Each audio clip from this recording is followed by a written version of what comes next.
Hello there, welcome back to the booth here at Mythic Championship Cleveland. I'm Marshall Sutcliffe, now joined by Simon Gertzen. Simon, welcome back to the booth. We've already brought you one exciting semifinal match. We've got another one lined up for you right now. In the feature match area, Yoshihiko Ikawa playing Esper Control is sitting across from Luis Scott-Vargas on Izzet Phoenix. We've had a lot of chats about sideboards, about the matchup. It's now time to find out who will be our other finalists. Let's head on down. It's time for semifinal number 2 here from Cleveland.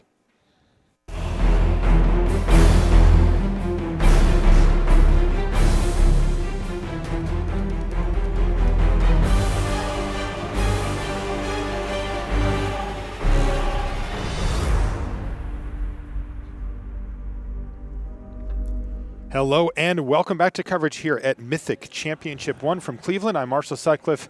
I'm in the booth with Simon Gertzen, and we are all set for semifinal number 2 from Japan. Yoshihiko Ikawa playing Esper Control in his second Mythic Championship top 8. Sitting across from him, Luis Scott-Vargas, apparently thirsty, in his 10th Mythic Championship top 8 playing Izzet Phoenix. He plays for Team Channel Fireball.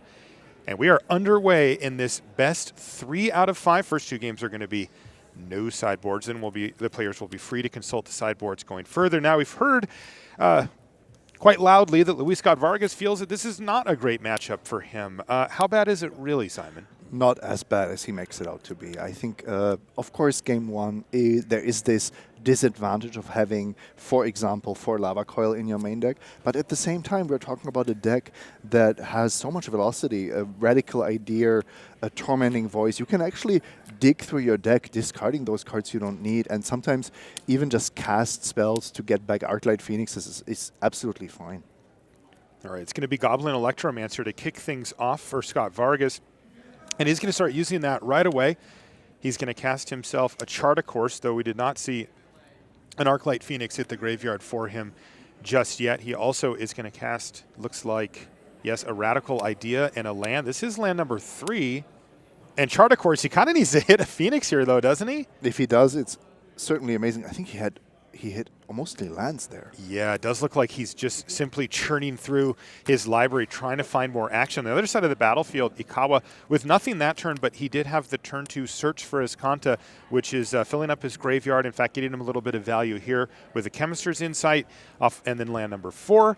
And, of course, it does threaten to transform down the line. Look at his hand. He is somehow Teferi flooded 3 copies of Teferi Hero of Dominaria in his hand right now. Yeah, this is a weird kind of game. Yeah, because this is playing out very strangely. Ikawa is missing white mana. He has put a Teferi into his graveyard with Search for his Kanta. He's holding the 3 other ones. And on the other hand, you see Luis, because there's no absorbed mana available, just go for Tormenting Voice. He really needs to find some action and can't seem to do it. He's discarded a bunch of lands and a Beacon Bolt. And now he's just going to go for Goblin aggro here. He's got 2 Electromancers chipping away, but I will say he did finally find an Arclight Phoenix with that Tormenting Voice. Of course, you'd prefer to have discarded it to the Tormenting Voice, but here we are.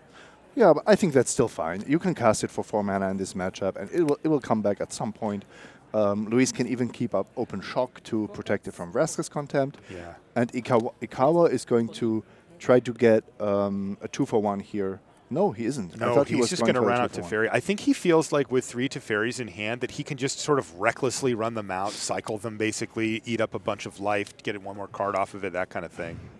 Yeah, but look at the graveyard, right? There are 2 Teferis already in the graveyard. Oh, he only has 1 left. Okay. And that's kind of an important part of the equation when. Well, he's losing this one, isn't he? If he actually wants to win the game, yeah. Yeah. Now, what he is forcing Luis to do though is overcommit to the board a bit, and he has Cry of the Carnarium in his hand to wipe away all of these threats. That looks pretty nice. And that's a backbreaking Cry of the Canarium. Now, what we've been describing with the shock, protecting Arclight Phoenix from Vraska's Contempt actually doesn't work against Cry of the Canarium because it's worded in a way that even creatures that died before it resolving will be exiled. Yeah, if a creature would die this turn, exile it instead. Very strange. Yeah, it's. But Luis knows what's up. He played that land tapped. He could have played it untapped, but he's not playing into it. Absolutely. There is actually now, even with the board getting decimated, I mean, Ikawa is certainly not going to run out his last Teferi here. There is maybe an argument for Luis to play for a super long game where he just tries to beat that final Teferi, and there is a Karn to worry about, but doesn't even go for Ikawa's life total in a super aggressive kind of way, but rather more of a controlling approach to this pre-board matchup, which would be very interesting to watch. There's the cry of the Carniarium now for Ikawa. So those creatures all gone, and critically, the Arclight Phoenix will not be making a return. And what does Luis find? He finds another copy of Shock, and it looks like he has Opt here as well. He has a main Opt, deck. I'll keep that, he says. That's good. He has a main deck Ral, so that is certainly a card that he's looking for. And those 4 Crackling Drakes, if you get them, can get them to resolve.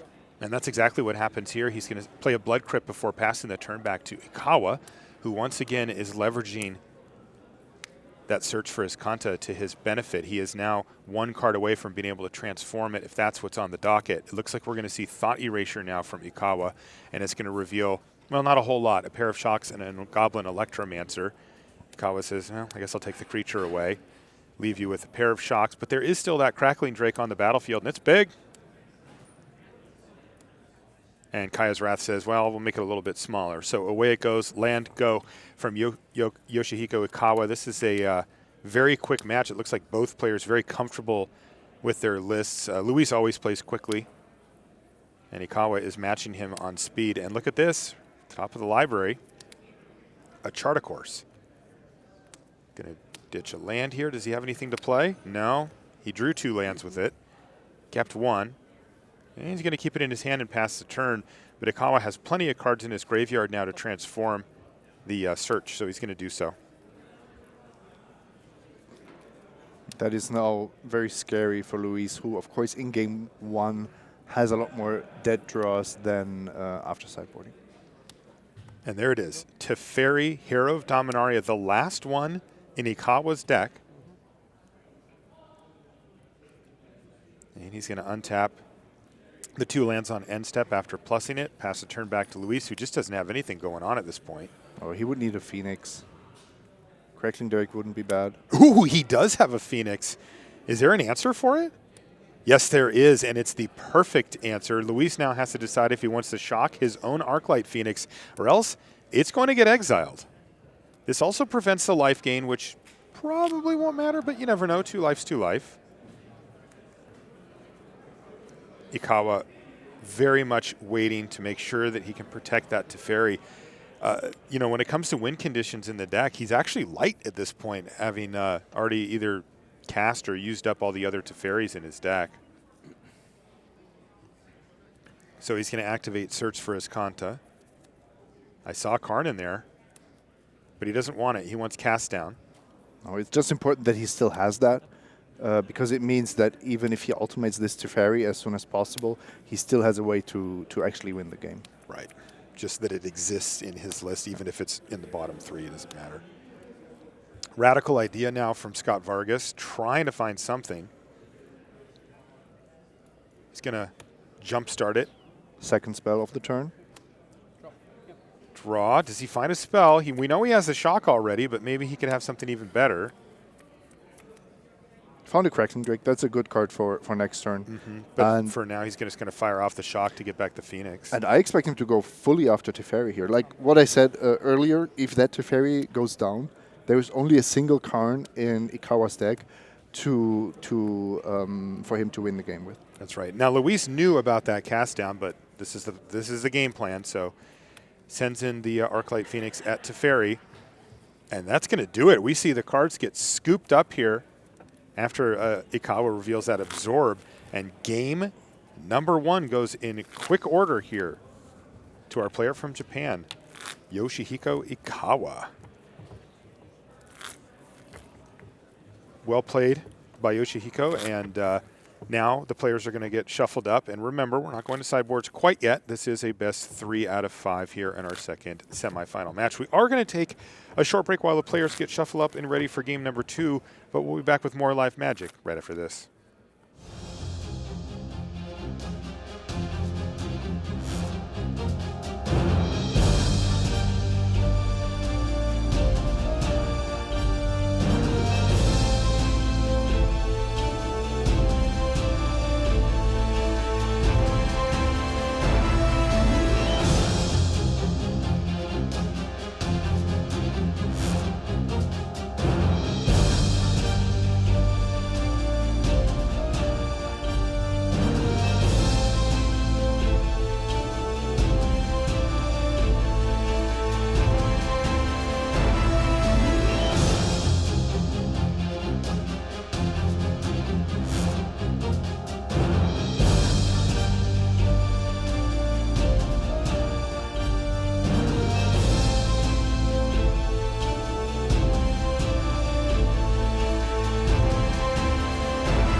And welcome back to the feature match area here in Cleveland. We're here for the first Mythic Championship. I'm Marshall Sutcliffe with Simon Gertzen. We are we're heading towards game number 2 here in our second semifinal match. And we heard Luis say that he felt like this was a bad matchup for him, and it did look kind of bad there, although his draw wasn't super great. He had a lot of wheel spinning earlier in the game. Yeah, absolutely. Actually, despite the draws of, let's say, a few too many lands, he did get this offense going. We saw 2 Goblin Electromancers being joined by an Arclight Phoenix, but that was the 3-for-1 that Ikawa needed to take over the game with Teferi. He's going to settle for a 1-for-1 here on turn 2. Moment of Craving is going to take down that Goblin Electromancer before it can do its thing. So Luis instead is going to cast Discovery. Oh, and look at this. Discover the Phoenix. It did indeed. Surveil 2, he's just going to put both of them in the bin, then draw a card. But one of them was Arclight Phoenix. That was a dynamic that we did not see in game number 1. It took him a long time to get that Arclight Phoenix going. And interestingly, Luis is going to run an opt on end step here. See what he's digging for. Perhaps lands. He put a land into the graveyard with the Discovery. I thought that was quite surprising. Well, it's interesting because you'll often see the player not play opt on end step if they're trying to chain together those 3 spells in one turn to get back a Phoenix. Yeah, he was just trying to hit a land, but then why wouldn't you take the one with the Discovery? Right. Well, Luis has passed the turn back. He has drawn another Arclight Phoenix. One of the 2 4-drops has must have come from the Discovery itself. So Luis just didn't quite know what he was looking for. And of course, with the amount of cards he really wants to find in this matchup being very limited, he was digging towards those. So Karn hits the battlefield now for Ikawa. He's going to use the plus ability on that, and ultimately into his hand goes a search for his Kanta. Does Luis find a land here? No, but this is very good for Luis. He's got a Chart of Course, draw 2 cards, then discard a Phoenix in this case. Yep. And he can use that to find lands. Does he have 2 1-mana spells? Is the big question. That is the question. So let's find out here. So close. He has a shock, but he is missing an additional. And, you mentioned it before, but part of the reason why Luis hates this matchup in general, especially in air quotes game 1, or actually in game number 2 here, is Lava Coil. He just doesn't have any targets for it. He's got 2 of them in his hand. Yeah, it's brutal. He's finally found a Radical Idea. So that's basically a free 2 cards because you have those dead cards in your hand. So Luis is going to go ahead and reveal his hand now to this Thought Erasure. And just a little suggestion from the Hall of Famer there. Maybe take away one of these Lava Coils. Ikawa gives him a laugh and says, yeah, but no. I am fully expecting this to be the Crackling Drake. The only reasonable alternative, I think, would be Radical Idea, just to say, look, you want to cast as many spells as possible. I'm going to prevent that. And I have other answers for Crackling Drake. So kind of, playing around the Arclight Phoenix, which you can't use your counter magic against, but it would force Ikawa to always have that Crackling Drake at the back of his mind. For example, if you're holding a Search for Escanta here and you want to deploy it, that is a good reason to take Crackling Drake.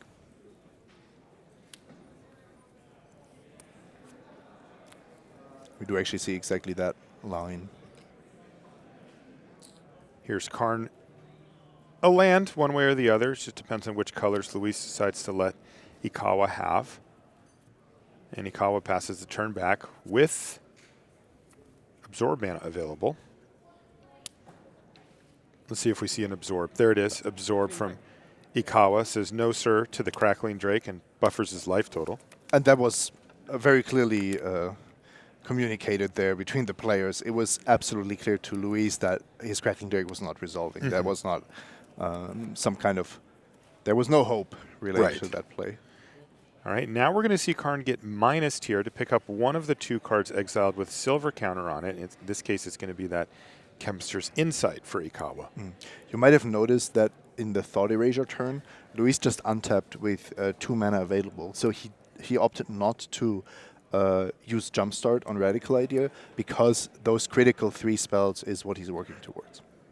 Yeah, now that he's found his mana, he can actually take those type of lines. It's Search for His Content now from Ikawa. So Luis is going to kick things off with Radical Idea getting jump-started, discarding one of those useless lava coils. He finds a Goblin Electromancer with it.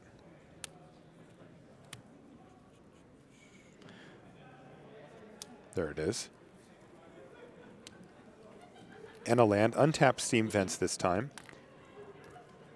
Still needs 2 more spells. Well, you can kill your own Electromancer if it... I mean, it's not pretty. It's pretty ugly. I think he's going for it. Oh, that's exactly what he's doing, Simon. Luis Scott-Vargas targeting his own Goblin Electromancer with Lava Coil in an act of pure desperation here. Is going to fire a shock for the 3rd spell, which is going to get him 2 copies of Arclight Phoenix to attack Karn, and it works. How does Ikawa not have a removal spell there? Yep, Ikawa's hand is actually kind of weird. He had Chemisters inside Teferi and lands. Yeah, you got to figure if you're in Scott-Vargas' seat that there was a pretty good chance for Vraska's Contempt, but no, he didn't have it. He just cast the Chemister's Insight, and instead he loses Karn. So that actually worked out well for Scott-Vargas, probably about as best as you could hope, considering the fact that you're firing removal spells off at your own creature. And right as I say that, there's Cry of the Carnarium to just devastate the board of Luis Scott-Vargas, and in fact, devastate the game.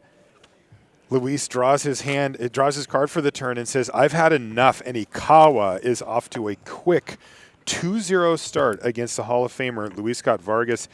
Right now, sitting in the feature match area, we've got one player with 10 MC top 8s, and on the other side of the table, 2, which is normally a very impressive number. It's just you happen to be sitting across from one of the best players ever. Let's take a look at our sideboard. Simon, it is time for us to go in that direction, as well as the players they're going to be grabbing for the deck boxes and looking at what they might want to bring in. What does Ikawa want to bring in? I mean, this looked beautiful for him in the first 2 games. Because it was. However, it is not as beautiful in the sideboarded games. In the interview, Ikawa mentioned the Sorcerer's Spyglasses that Luis is going to bring in.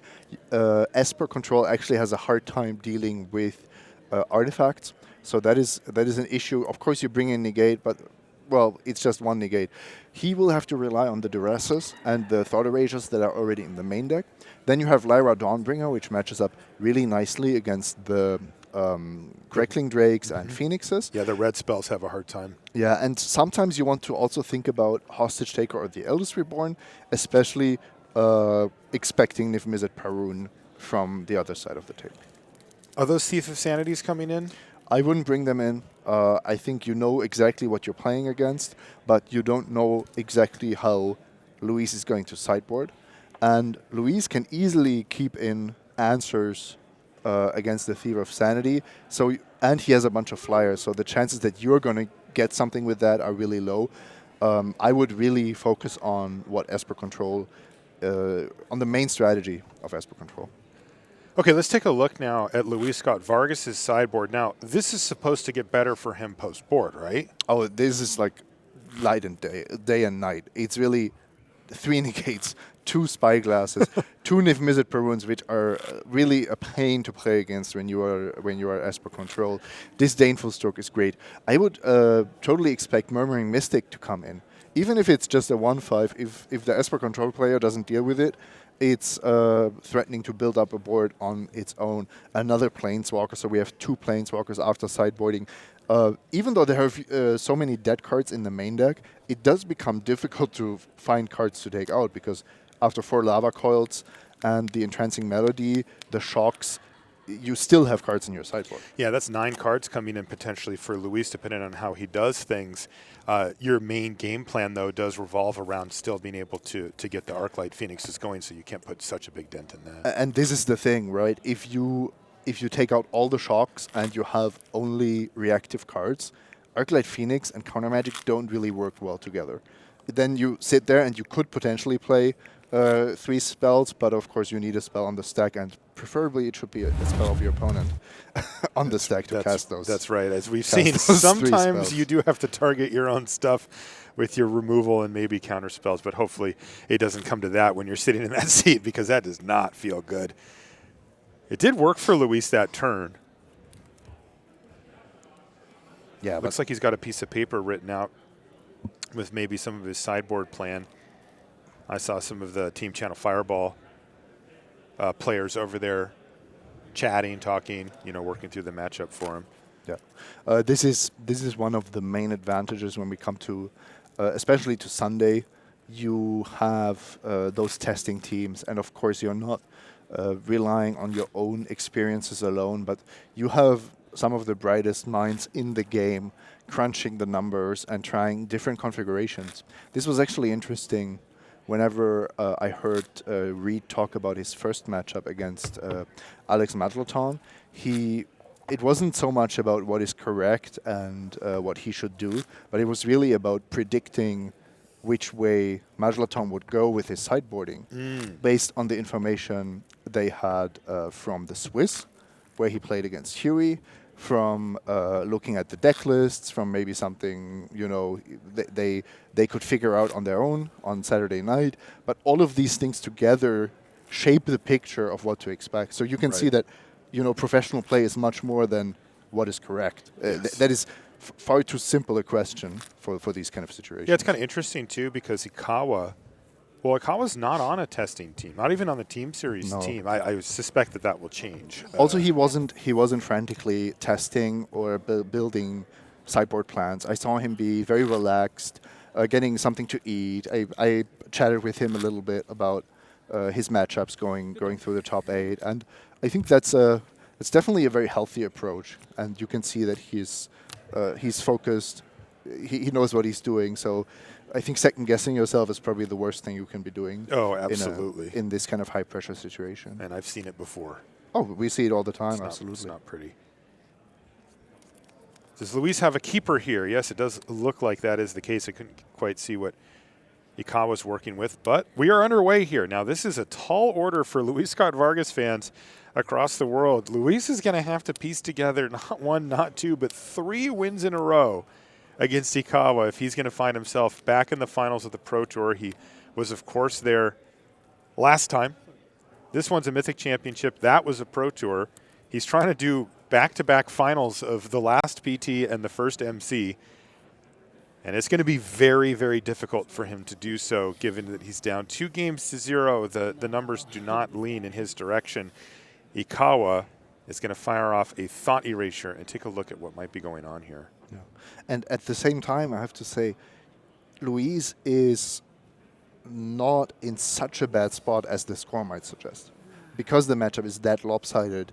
Game 1 compared to game 1 and 2 compared to games 3, 4, and 5. So I wouldn't count Luis out at all here. You can already see this thought erasure is not easy, because the threat density of Izzet Phoenix has just increased, almost doubled after sideboarding. Nice draw here for Luis. He finds a Goblin Electromancer, which will let him play 2 spells this turn.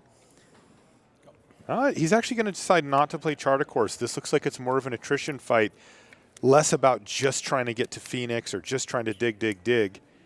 And he'd rather keep it.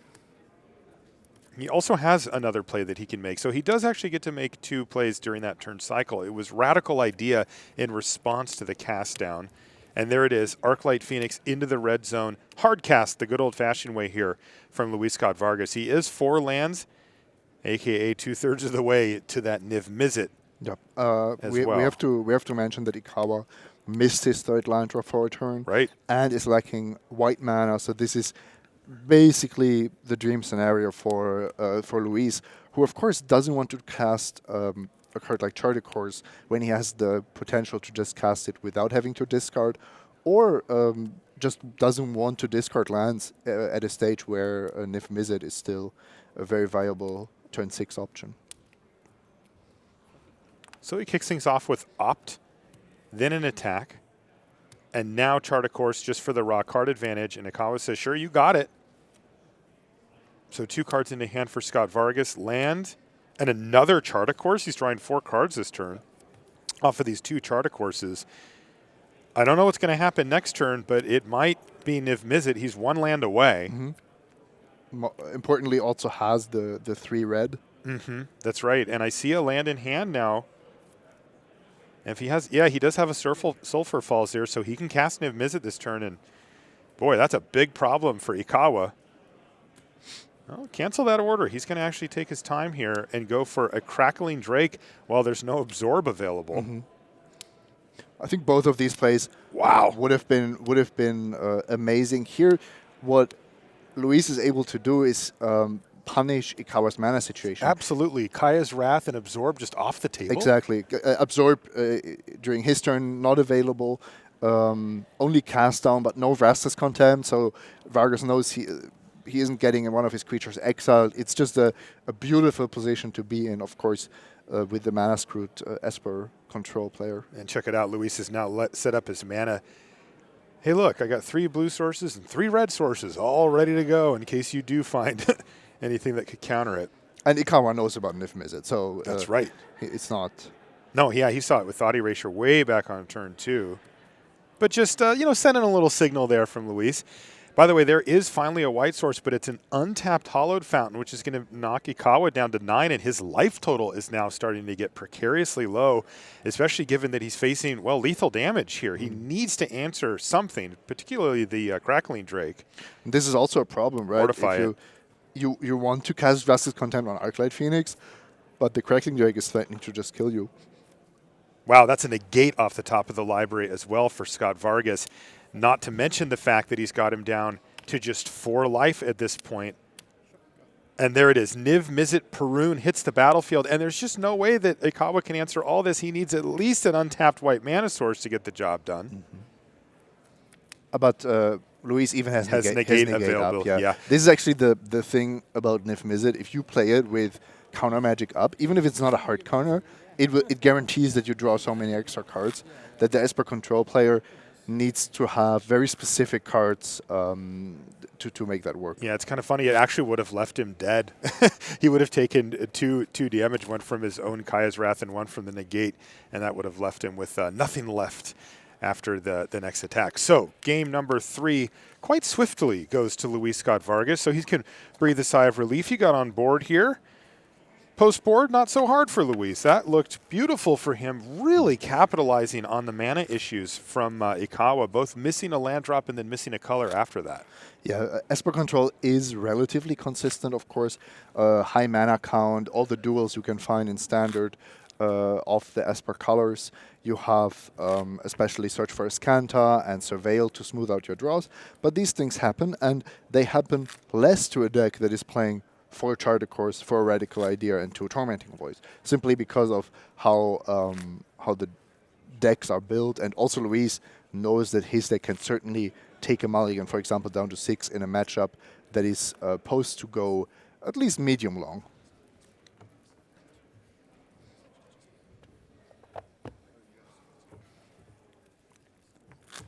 Luis making sure his sleeves are all pointed in the same direction. Talk about pro play. Oh yeah, it's a nightmare if they don't. I tell you, you can't shuffle like you used to. It's not. Every time you draw a card, it feels weird. Also, there is, of course, you don't want some kind of pattern to develop, which can easily happen if somebody, I don't know, if you put your exile pile into your deck the wrong way, then it's suddenly all kinds of creatures or jumpstart cards. That's right. It looks like Ikawa's going to reconsider his sideboarding here. Looked like he was about ready, and now he's like, well, you know what? Hold on a second. Interesting. Is this really as good as I thought it was? Because he didn't quite get new information, I would think. From the cards that we saw, there wasn't, at least for me, there weren't any surprises on Luis's side. But there might also be the point of being on the play versus being on the draw. Of course. Or you might just not want your opponent to know that your deck is staying exactly the same. Of course, Luis doesn't care about details like that. He just wants to get the next game on. Yeah, that's right. When I was down in the feature match area, for the quarterfinals, I had the iPad. I was punching in the hands, and I was punching in Luis's hand, and it was getting kind of near the end of it, and I thought, God, I'm kind of getting hungry. And Luis turned around, and he's like, I'm hungry. Well, all right, great minds, I guess. You are on the same I'm like, wavelength. dude, you're playing in the quarterfinals of the Pro Tour. Let's concentrate here. I mean, I had an excuse. I didn't have as much to think about at that moment, you know. Just to finish the story, we did end up getting lunch too. So That's good. They fed us here. It's kind of cool if you make the top 8. They feed you. You get to eat with our illustrious coverage staff. Just one of the many benefits besides the money and the points. But that's what people are mostly playing for. That's what I to figured. spend time with us. I always assumed so. Look, wait, Oh. is he giving him food? That's real sportsmanship right there. Oh, that is great. Ikawa feeding Luis. Token of friendship. Oh, I love it. Luis has a mulligan on his hands, I believe. I don't think I saw a single land in there. Yeah, he's going to ship that one back. But Ikawa has kept. All right, well, this is starting to get very serious down in the feature match area here because while that game looked pretty easy for Luis, we have to remember he still is very much up against the wall here. He needs to win back-to-back games to find himself in the finals. Ikawa is in this position where he's like, just give me one of these next 2. How hard can it be? And, you know, when you're playing against a player of Luis's caliber, it can be very difficult, but I'll tell you what helps. Little mulligan on the other side will help out Ikawa quite nicely. Thank you very much.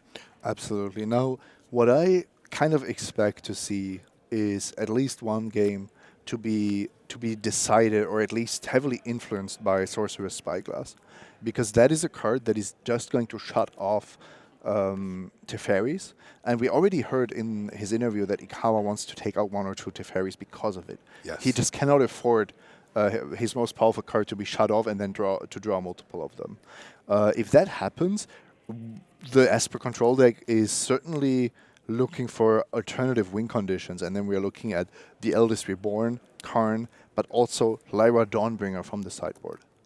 All right, we are underway here. Luis kept his 6, and looks like a nice hand here from Ikawa as well. He actually has all of his mana lined up here. Thought Erasure on turn 2, opt in response from Scott-Vargas. He's going to bottom and then put that card into his hand. Get a little shuffle here. You don't want to let Ikawa know what you did or didn't have. And then lay out all of the options. 2 lands left in hand for Scott-Vargas means that there's 4 different choices for Ikawa. And 2 of them are Arclight Phoenix. Exactly. So And we'll I mean, eliminate those. well, you are allowed to take Arclight Phoenix. Yes. It is a legal maneuver to do so, though not recommended. And now Ikawa's going to quickly jot down the contents of Scott-Vargas's hand. Double Arclight Phoenix, Radical Idea, so he can get 1 of those into the graveyard over the course of the next few turns. But boy, he'd like to see Charter Course or something along those lines. Yeah, Negate makes the most sense. It definitely is better than a random card, and that is effectively what Radical Idea represents. Cry of the Carnarium off the top of the library for Ikawa. That could certainly come in handy if Luis has one of those turns where he kind of spends a bunch of cards and taps out to get the 2 Phoenixes into play. And then if Ikawa can just say, fly away, little birdies, that could actually just be the game for him. Here's another Thought Erasure.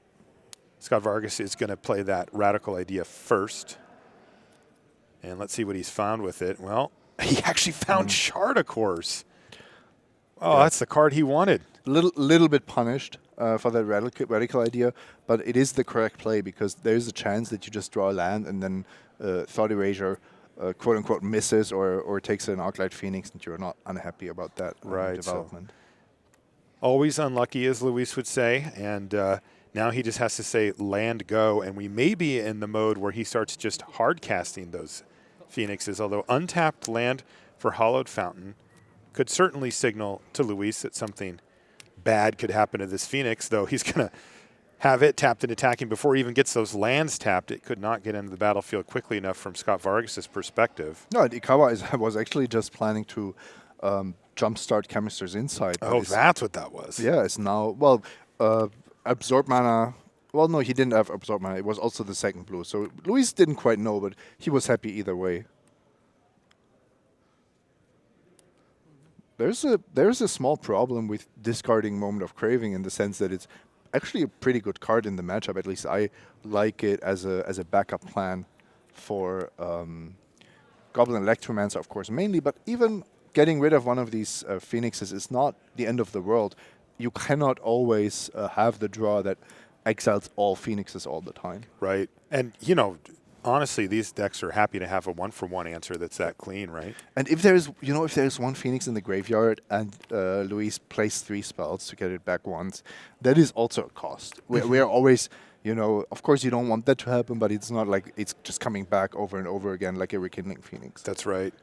So Arclight Phoenix number 2 hits the battlefield here and knocks Ikawa's life total down to 12. The third thought erasure of the game is going to take away another negate and leave Scott-Vargas with just Island, Goblin, Electromancer. Not a lot going on for him. He declined to play the Island. You'll often see players keep those type of cards in hand for cards like Radical Idea and Chart of Course, that kind of thing. And there it is. It's just a 2-for-2, but it looks so much better than that for Ikawa. Now Luis really has a lot of pressure on him to find action. 2 copies of the Eldest Reborn in hand for Ikawa as well. So let's see if Luis has something besides this Electromancer. That might just run head straight into the Eldest Reborn. So yeah. Is it Chart of Course? Yes, it is Chart of Course there for Scott-Vargas, but he's just going to say go. Ooh. That was exactly that. A hostage taker off the top of the library now for Ikawa, and he is moving closer and closer to the finals. Luis looks like he is just out of gas here. He's going to go ahead and jumpstart the Radical Idea, but Ikawa gets to steal and play the Goblin Electromancer, leaving Luis with nothing. Yeah, it's also a great card for a control deck to have in play, of course. Yes, it is. There's Chart of Course for Scott-Vargas. Draw 2 cards, discard a card. He's got lands to get rid of. He has a Radical Idea, but it's kind of his last hope. Oh, he drew a Murmuring Mystic here, so he's going to save the Radical Idea and try to get it going next turn. But this is a slim chance that this thing actually works. But if it does, that's actually an amazing card against the Eldest Reborn all of a sudden. Yes, it is. So here's Kaya Orzhov Usurper to start hitting up the graveyard of Luis Scott-Vargas. Luis says, you know what, I need to play this Radical Idea right now.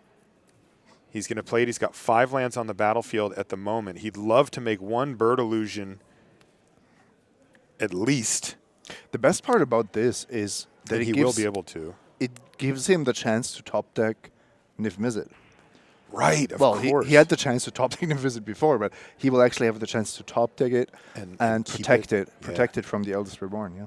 So now Luis has set up a scenario where he can jumpstart Radical Idea to make a bird. He can do that in response to Kaya, so he still has that option. And he can do it any time, even if Ikawa puts Eldest Reborn on the stack. So Luis is protected here.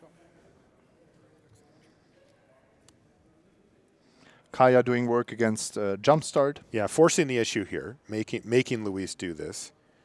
And now Luis is going to be really tempted to double block the Electromancer, but this is not going to work out well for him. The Eldest Reborn is, in fact, going to get this Mystic off the battlefield. Murmuring Mystic hits the bin. And now we're at the point where Luis really just needs to find Niv Mizzet. And even then, as we know, there's a second copy of the Eldest Reborn in hand. And he found Niv Mizzet off the top of the library. That had to be the best draw in his mind. But as it turns out, the Eldest Reborn number 2 is waiting, and Ikawa gets rid of Niv Mizzet. That's absolutely huge. That Murmuring Mystic dying, that's unfortunate. Now, he does have another, right? He does have another Niv Mizzet, but now Niv Mizzet is also going to join the party on Ikawa's side, who's not going to exile that with Kaya, I'm quite sure. Yes, you are correct. The 2 life tempting, but not quite as tempting as getting your own copy of Niv Mizzet Perun. And this one has completely spiraled out of control on Luis Scott-Vargas. Boy, the Eldest Reborn is doing work this game, and that's going to do it. Yoshihiko Ikawa advances to the finals and sets the stage for Esper Control versus Mono Blue Tempo. 2 very different decks. I wouldn't call them the full end of the spectrum, but certainly living on opposite sides of it. Yep, and also very interesting dynamic games to expect because of how threats and answers line up there. Yeah, wow. Really impressive stuff from Ikawa. He faces the Hall of Famer, the 10-time Mythic Championship top 8 competitor, and just mowed right through him. Luis picked up one game off of him, but otherwise that matchup lived up to the hype in Ikawa's favor, and he was able to put himself into the finals here. Simon, what stands out to you from that match? Well, the final interactions, we of course, we had perfect information, right? So we see 2 Eldest Reborn, and we see either no creature on the other side. Then we saw Goblin Electromancer, but Ikawa preferred the Hostage Taker. And then with Murmur and Mystic, I really thought Luis would then just take 2 damage, play around the Eldest Reborn. But that is our caster vision. We just have this perfect information. And Luis knew that even if he draws Niv Mizzet, it would be good for him if Eldest Reborn had been cast. He just didn't consider the second one. Yeah, the fact that Ikawa ended up having both. But again, Ikawa really set that up nicely himself too, right? I mean, he did not have to attack with that Goblin Electromancer. He's the one that set that situation up. We have to give him credit for seeing ahead and understanding what could happen. And incredibly, Luis did draw the Niv Mizzet that turn, which was, I mean, that was already kind of insane in and of itself.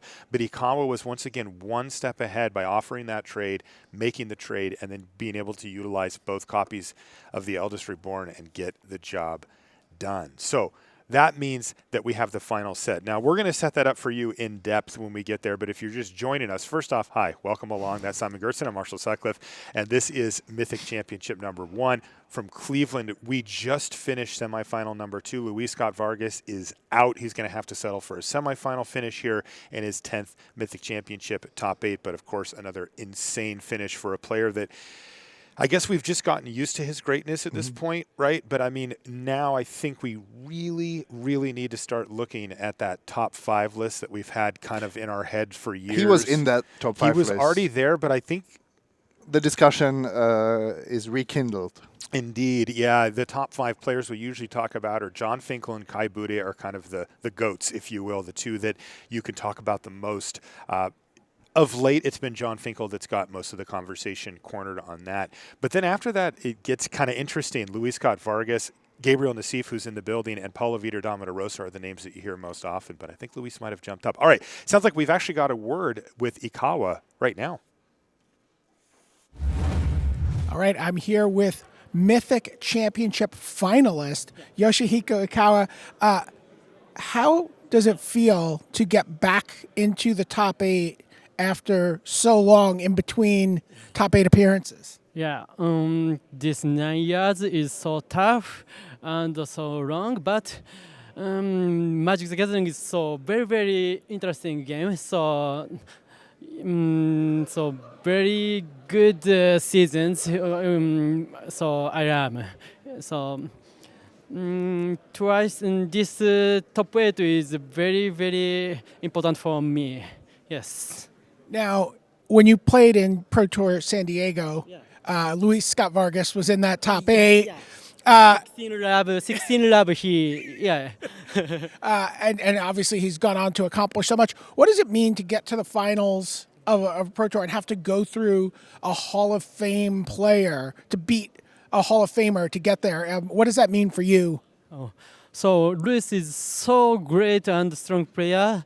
Now I'm very happy and proudest of one of the proudest memory I am. So, and maybe this win means I reached platinum. How many points platinum is? Oh, I'm not sure, but you might be at platinum just off of this. Yeah, I'm not sure, but maybe I think so. Very happy. Yeah. Now, in the finals, you're going to be playing against Autumn Burchett and Mono Blue Tempo. Yeah. How is that matchup for your deck? How do you feel about your chances in the finals? Yes, in the main board, I little but because he is play fast, so maybe 1-1 or 2-0, I think. But after sideboard, I have many sideboard against Mono Blue, so very favorable matchup for me. So totally, maybe even matchup, I think. Okay, well, good games the rest of the way here, and congratulations on all your success so far. Yeah, thank you very much.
Welcome back to the news desk. Rich, Maria, and Simon. Simon, we hoped it was going to be a classic. It wasn't quite that, was it?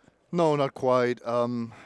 This is always the thing with lopsided matchups. We knew game one the Esper deck was favored. I didn't think it was that favored. It could have certainly gone 1-1. And then after sideboarding, Luis's deck has to deliver a little bit more.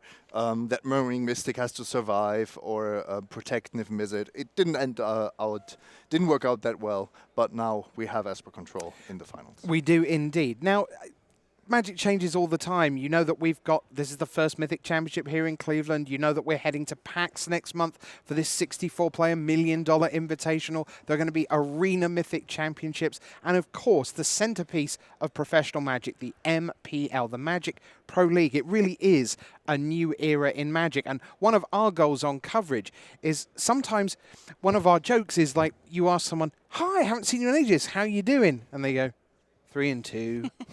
Yeah. And it's so hard sometimes to carve out the time to find out about the people as people. One of Brian David Marshall's great skills, of course.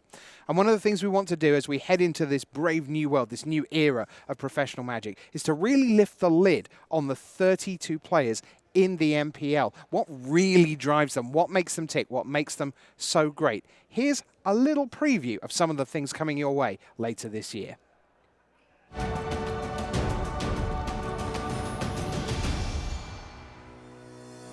Hello everyone, I am Andrea Mengucci, I'm from Italy.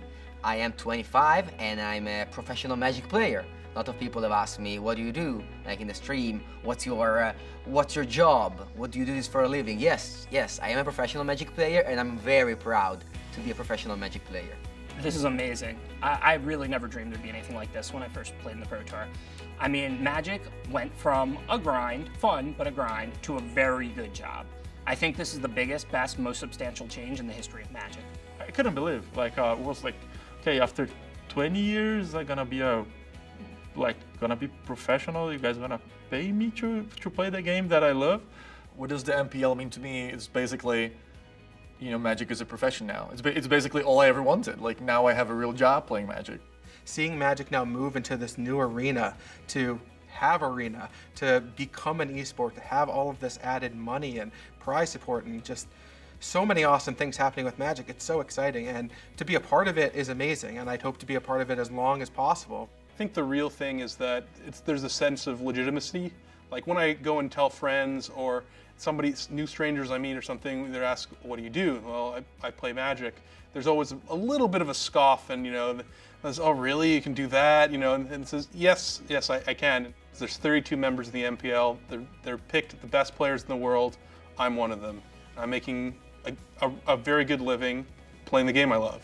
This is what I want to be doing. I consider this a big enough opportunity that it's worth going all in on, and that's what I'm doing. This could be the start of something absolutely incredible, and there will always be full-time jobs, and I liked my job, but there will always be jobs, but this might be a once-in-a-lifetime opportunity. I get to wake up now every day and think about what decks I want to try out, what cards I'm not that familiar with, what ideas I might have. I mean, it's a dream come true to me to get to play my favorite game in the world, my hobby, the thing that I've chosen to do with my life for a substantial amount of money. Wow, this is just all I've wanted. Like in 2019, I wanted to be a professional Magic player, and now you're offering me to be a part of this Magic Pro League, one of the top 32 players in the world, and it's just, it's definitely all I've always been waiting for basically my whole life. The Mythic Invitational, there's just going to be so many eyes on it. It's just going to be so big for Magic. I'm excited not just as a player in the Magic Pro League, but as a fan. Nobody watches more Magic than I do. And so the fact that even if I wasn't a part of this in the future, that something like this now exists for me to enjoy, and hopefully one day for my kids to enjoy. Like the next 25 years, incredibly exciting for me, not just as a Magic player, but definitely as a Magic fan. Magic only gets better and better every year, and now Magic is the best it has ever been, and I never expected it to be this awesome. As someone who loves Magic, seeing it be this great, I feel like I might be the luckiest guy in the world. I found something that I love to do, and now there's a way of living doing that, so it's like a dream come true. I mean, at this point, it's just a good job, and it's the most fun thing in the world. How are you going to beat that? I think the MPL is the best thing that's ever happened to competitive Magic, and I don't think it's even close. And it means so much to me that I'm able to be a part of it from the start, because this is the end game that we've all been waiting for.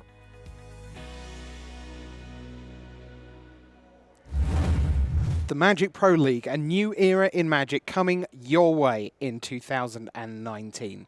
All right, there's only one match left here at Mythic Championship Cleveland, but how did we get there? Maria, with a little bit of bracketology. Oh, is that the word? It's what I majored in college, so I suppose it is. There you go, your top 8 bracket on the screen there, your quarterfinals, semifinals, and now your finals set up. Reed Duke versus Alex Majlaton. Reed Duke came out on the top there. Right, so was that a surprise, Simon? The Reed Duke seemed like a pretty tight one with Alex. Yeah, this was basically the match where Reed also wasn't too sure if he got that. I think ultimately the mono blue deck really performed well. The mono red deck not quite as smooth almost. You have Experimental Frenzy in play and still your deck doesn't deliver those spells. You know what I mean? Somehow the mono blue deck just felt more powerful, better positioned. All right, so our next matchup we saw in the quarterfinals, Autumn Burchett versus Julian Berteau, and that was a mono blue mirror, and that was fascinating Magic, Simon. Yeah, mono blue mirror matches, as it turns out, are super intricate, very dynamic games, and sometimes it's all about Curious Obsession, sometimes it's all about Tempest Djinn. Autumn Burchett in particular, very experienced in the mono blue mirror matches. In terms of star power, the biggest quarterfinal was certainly Marcio Carvalho against Luis Scott-Vargas, Hall of Famer LSV in the MPL, arguably the best player in the world right now, Marcio Carvalho. It wasn't a classic, but it was a solid win for LSV, Simon. Yep, in a matchup that could have gone either way, and if had Marcio won, we would have said, great games, Marcio deserves to be there, but so does Luis when he wins this matchup, which is basically a coin flip. All right, let's talk about our other quarterfinal, which was Yoshihiko Ikawa versus Michael Bonda. And this was the one that we expected to go so long, Esper Control versus Simic Nexus. Simon, how did this play out? Well, it was an upset. This is not supposed to go this way. The Esper Control deck is supposed to struggle against Simic Nexus, and we saw it struggle in certain games, but ultimately the match went to Ikawa, and I have played this matchup a ton from both sides. It's really not going supposed to go that way.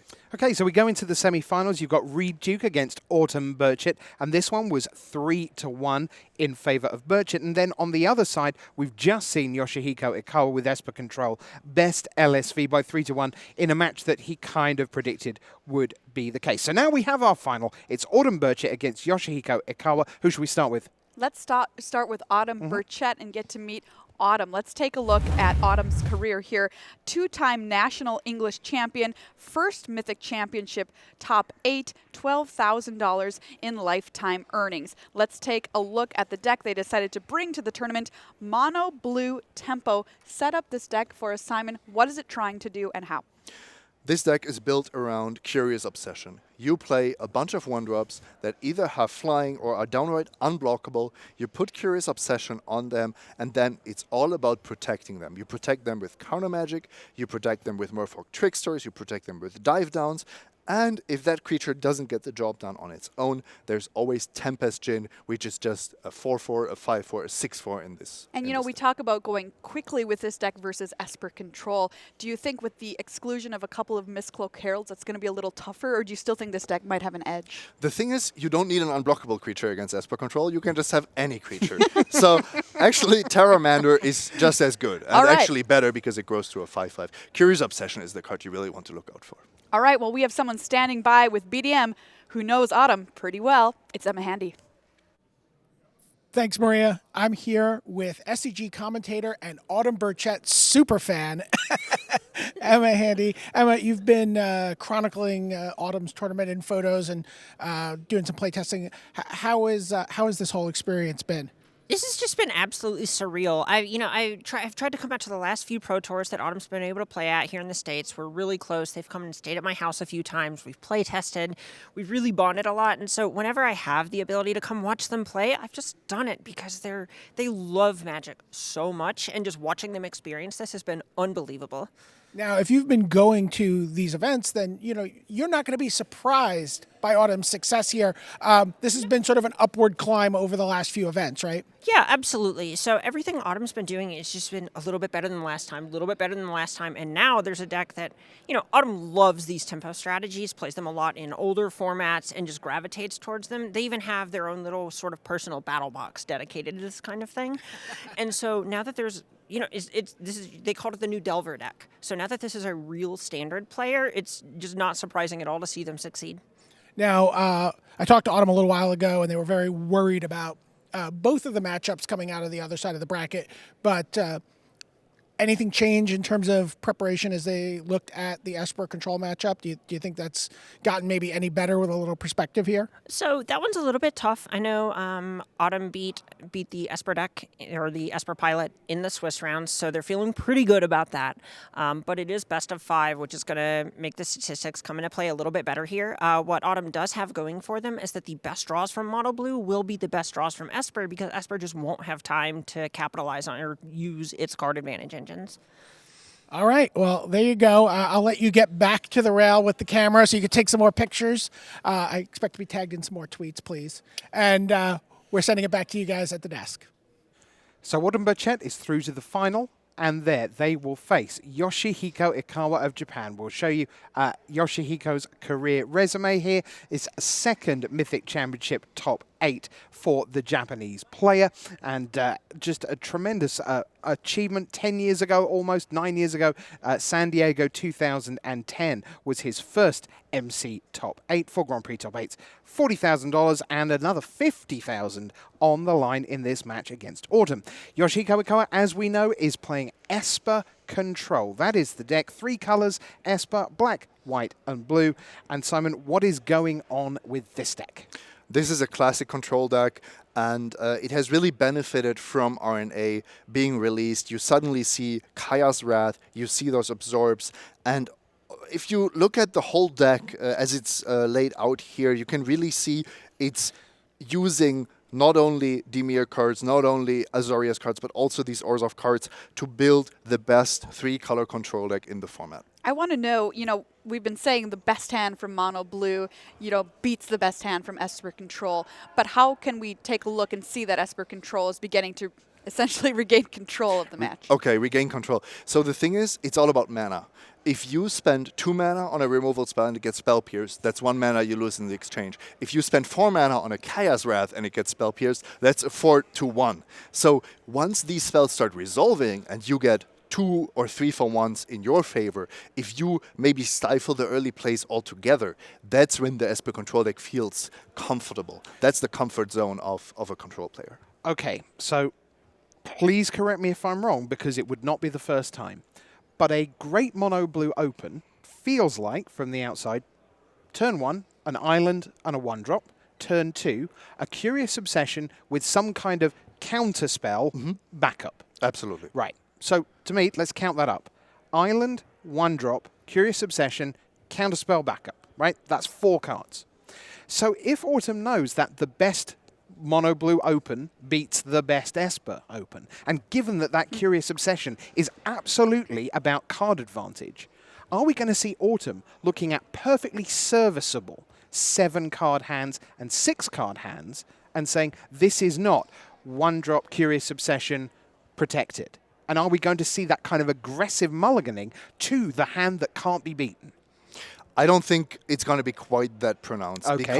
Because of how the deck works, you have those opts, you have those charter courses, and you're not going to throw away perfectly fine hand with the 1-drop, with islands, and a charter course, because your chances of finding Curious Obsession, and to be fair, a turn 3 or 4 or 5 Curious Obsession can still snowball out of control, just like a turn 2 Curious Obsession This is where we need the London Mulligan, as it's being called, coming up.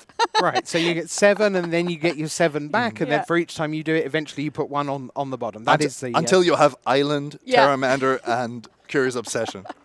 I want to know kind of what cards we need to be worrying about if we're sitting in the Mono Blue player seat. Which ones, the counter spells, you always think Mono Blue has it, but you've got to, they're precious, right? You can't just fire them off at anything. What do they need to care about most from Esper? So it's actually funny because you have with Dive Down you have a way to protect your creatures, but it doesn't help if Mortify is targeting Curious Obsession. So Well, that's true. It seems counterintuitive, right? Yeah. I have a removal spell, or I -1 my Kaya. I'm certainly going to target the creature that is carrying the Curious Obsession.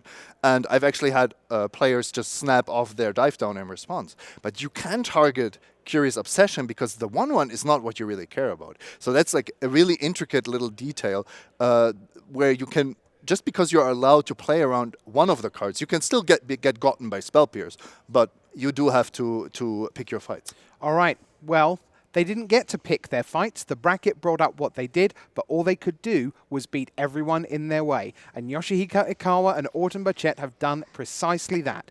Now, with $50,000 in the line, they go into battle one last time here at Mythic Championship Cleveland.